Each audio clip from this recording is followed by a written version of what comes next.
The sounds of African drums rang out through the South Atrium of Oakville's Town Hall last night as the festivities began for Black History Month.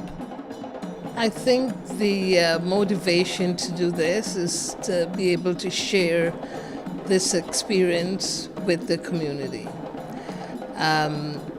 It is a very impactful event and experience, and it really gives you such joy to see people here that are really learning and enjoying the cultural experience.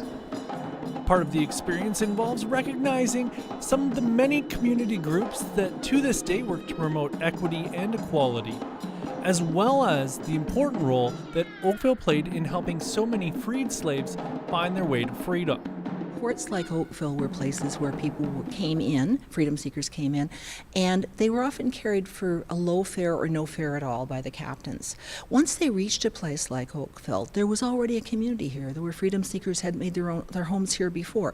So they had a welcoming community to come to and churches around which the community life was built. Consequently, places like Oakville were tremendously important as termini, the multiple termini of the Underground Railroad. Last night's event saw the usual standard bearers on display, intriguing stories all carefully chronicled by the Oakville Museum. But Sheridan College presented a new addition to the event that was a fascinating, in-depth look at the life and times of one of Oakville's early citizens and the now infamous day the Ku Klux Klan marched into Oakville to try and stop his wedding.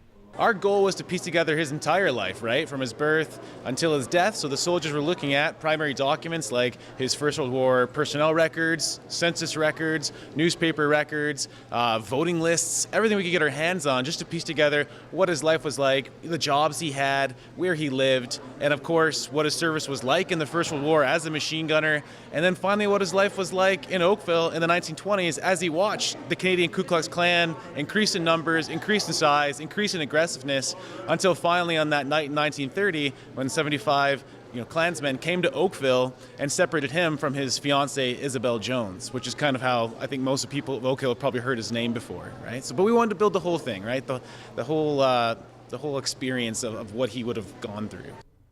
For a full listing of the many events that will be taking place in Oakville this February to celebrate Black History Month, you can go to oakville.ca for all the details.